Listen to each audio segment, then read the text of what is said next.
عرفان انصاری صاحب موجود ہیں اور انشاءاللہ عرفان انصاری بھائی سورۃ الاعراف کی مختصر ترجمہ اور تفسیر بیان کریں گے۔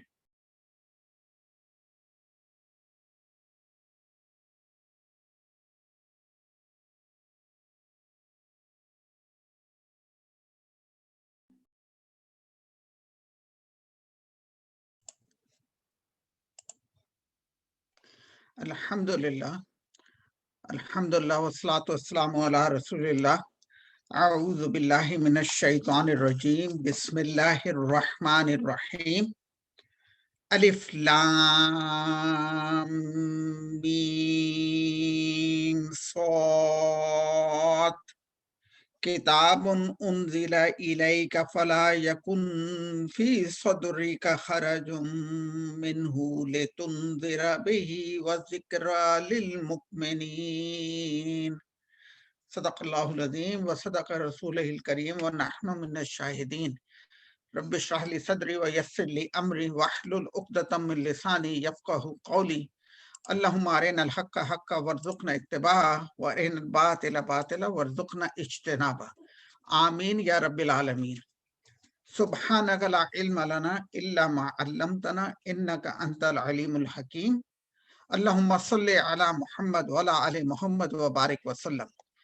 آپ کے سامنے جیسے آج اسد فخر الدین بھائی نے رکھا کہ ہم انشاءاللہ تعالی سورہ اعراف کا خلاصہ آپ کے سامنے رکھیں گے۔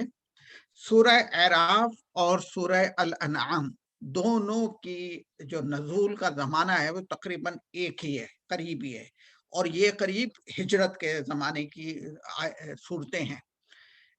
اس صورت میں سورہ الاعراف میں اور سورہ الانعام میں یہ فرق ہے کہ وہاں توحید کا اور قیامت کا اوپر، اور وہاں پہ جو اللہ سبحانہ و تعالیٰ نے حکمت کے موتی رکھے ہیں، جو بصیرت کا پیغام لیکن یہاں رسالت کے اوپر بات کی گئی ہے۔ یہاں پہ توحید کے بعد جو ایک بنیادی چیز ہمارے ایمان کا حصہ ہے کہ نبیوں پر ایمان لانا، اور خصوصاً نبی کریم علیہ الصلاۃ والسلام کا ذکر کے زمانے کا ذکر کر کے اس سورہ کے اندر ابتدا کی گئی۔ تو پہلا اس کا اہم ترین موضوع ہے رسالت، رسالت کی اہمیت، رسالت کی حکمت، رسالت کو نہ ماننے کا انجام، اور رسالت کو ماننے کے طریقے میں اور اس کے بدلے میں انسان کے لیے خوشبختیاں، ان کا ذکر ہے۔ اس کے بعد جن لوگوں نے انکار کیا ان اقوام کا ذکر یہاں سے شروع ہوگا۔ یہ قرآن مجید کا وہ حصہ ہے اور سورہ اعراف وہ مقام ہے یہاں سے اب تک کے جو جتنی صورتیں آئی ہیں ان کے اندر اللہ سبحانہ و تعالیٰ نے بنی اسرائیل سے خطاب کیا یا مکہ کے ابتدائی دور کی ذکر کیا گیا، لیکن یہاں سے اب جو سلسلہ شروع ہوگا سورہ الاعراف کے مطالعے سے اور آیات سے، اس میں اقوام سابق کا کثرت سے ذکر آئے گا۔ آگے جو صورتیں آ رہی ہیں ان میں سورہ یونس آئے گی، سورہ یہود آئے گی، اور جتنی صورتیں آئیں گے ان کے اندر پچھلی قوموں کے تباہی کے تذکرے ہیں، اور یہاں سے اب سلسلہ شروع ہوگا۔ تو سورہ اعراف وہ پہلا پوائنٹ ہے جہاں سے اقوام سابق کا ذکر شروع ہوگا۔ تیسری بات جو اس سورہ کے اندر بڑی اہم بتائی گئی ہے کہ سماع و اطاعت میں منافقانہ روش، یعنی سماع و اطاعت کا اقرار بھی کیا جائے اور اس میں منافقانہ روش اختیار کی جائے، اس لیے کہ اس کا جو آخر کا حصہ ہے جب اقوام سابق کا ذکر ختم ہو جائے گا تو وہاں سے پھر ذکر کیا جائے گا منافقین کا اور یہود کا، اور ان کو بغیر ان کا نام لیے ہوا بتایا جائے گا کہ اس پہ سماع و اطاعت کے اندر منافقانہ روش کا نتیجہ کیا نکلتا ہے۔ اور ان ساری باتوں کا رسالت کے درمیان میں جو کام ہوگا، اقوام سابق کے جو تذکرے بتائے گئے، اور یہ جو سماع و اطاعت کے سلسلے میں جو راہ دعوت ہے اس کے اندر صبر و ضبط کی تلقین، یعنی جو توشہ ہے اس دنیا کے اندر دعوت کو پھیلانے کے لیے کسی داعی کے پاس، وہ صبر و ضبط ہونا چاہیے۔ ایک تو صبر کرنا چاہیے، اور اس کے بعد جس کام کے اندر وہ جاری ہیں اس کام کو جاری رکھا جائے۔ یہاں سے اب یہ تذکرہ شروع ہوگا۔ تو چنانچہ ہم نے جیسے پہلی والی آیت رکھی آپ کے سامنے، اس کے اندر جو موضوع آیا ہے پہلی ہی آیت کے اندر جو میں نے آپ کے سامنے رکھی وہ مقصد وحی بیان کیا گیا ہے، اور ان میں جو پہلی 1 سے لے کے 3 آیت ہیں وہاں پہ اگر آپ غور کریں سورہ اعراف اگر آپ کھولیں تو فرمایا گیا اتبعوا ما انزل الیکم من ربکم، اتباع کرو، پیچھے پیچھے چلو اس چیز کے جو تمہارے رب نے تمہارے اوپر نازل فرمائی ہے۔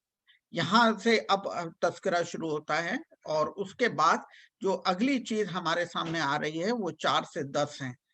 آیت نمبر 4 سے 10 کے اندر اللہ سبحانہ وتعالیٰ نے فرمایا کہ اللہ کی آیات کی پیروی کا حکم دیا گیا ہے اور نہ ماننے والوں کا انجام۔ اور ایک آیت جو ہے یہ بڑی امپورٹنٹ آیت ہے پیارے بھائیوں، ہم سب اچھی طرح سے اس کو سمجھ لیں، اور وہ یہ ہے کہ فَلَا نَسْأَلَنَّ الَّذِينَ أُرْسِلَ إِلَيْهِمْ وَلَا نَسْأَلَنَّ الْمُرْسَلِينَ۔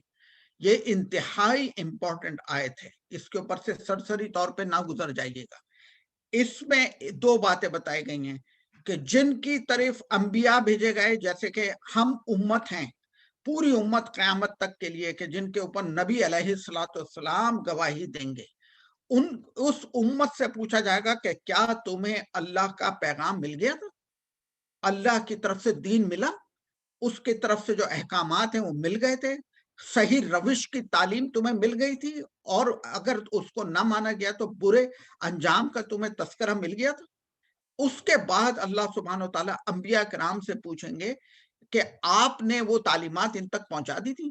اس کی بنیاد پہ اللہ کے ہاں عدالت لگے گی۔ چنانچہ اللہ نے فرمایا فَلَنَسْأَلَنَّ الَّذِينَ أُرْسِلَ إِلَيْهِمْ وَلَنَسْأَلَنَّ الْمُرْسَلِينَ۔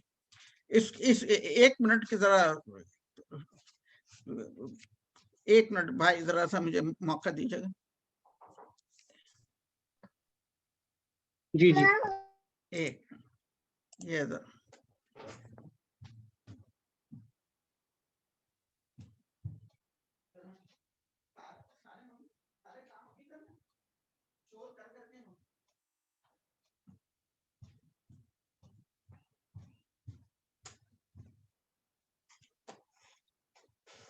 اس کے بعد پیارے بھائیوں، معذرت، ذرا شور کم کرانے کی کوشش کر رہا تھا۔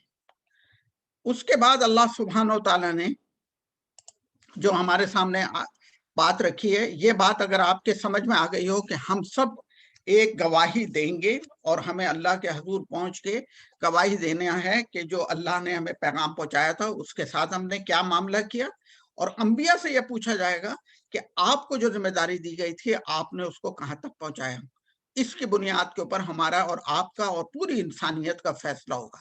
اس کے بعد پیارے بھائیوں ایک چیز جو اور سمجھ لینی چاہیے کہ تخلیق کا جو آدم علیہ السلام کی تخلیق کا جو مقصد بیان کیا گیا ہے، اس کے اوپر اللہ سبحانہ وتعالیٰ نے آیت نمبر 11 سے 25 تک کا میں ذکر کیا ہے، اور وہ ہے تخلیق بشر کا قصہ۔ پورا جو حضرت آدم علیہ السلام کی تخلیق کا جو قصہ ہے وہ بیان کیا گیا ہے۔ یہ آیت یہاں سے لے کے اور 11 سے لے کے 25 تک چلے گی، اور اس کے اندر وہ سارا اول جو تخلیق ہوئی اس کا ذکر ہے، اس حکمت کا ذکر ہے کہ جس کے لیے انسان کو بنایا گیا، اور یہ کہ شیطان کو جو مہلت دی گئی ہے۔ ابلیس نے یہ کہا کہ اللہ سبحانہ وتعالیٰ، میں نے جو اس کو سجدہ نہیں کیا بشر کو، اس کی وجہ یہ ہے کہ یہ ناشکرہ ہے، یہ آپ اس کے وہ جتنا سمجھتے ہیں کہ یہ احسان مند ہوگا، یہ اس کا مستحق نہیں ہے۔ چنانچہ اس بات کے اوپر اس نے اب تکبر کیا اور اللہ کی تخلیق کے بنیاد کے اوپر یہ کہا کہ یہ اس عزت کا اور شرف کا مستحق نہیں ہے جو آپ اس کو دے رہے ہیں کہ سجدہ کرایا جائے۔ چنانچہ اس نے قیامت تک کے لیے مہلت مانگی اور اس کو وہ مہلت دی گئی۔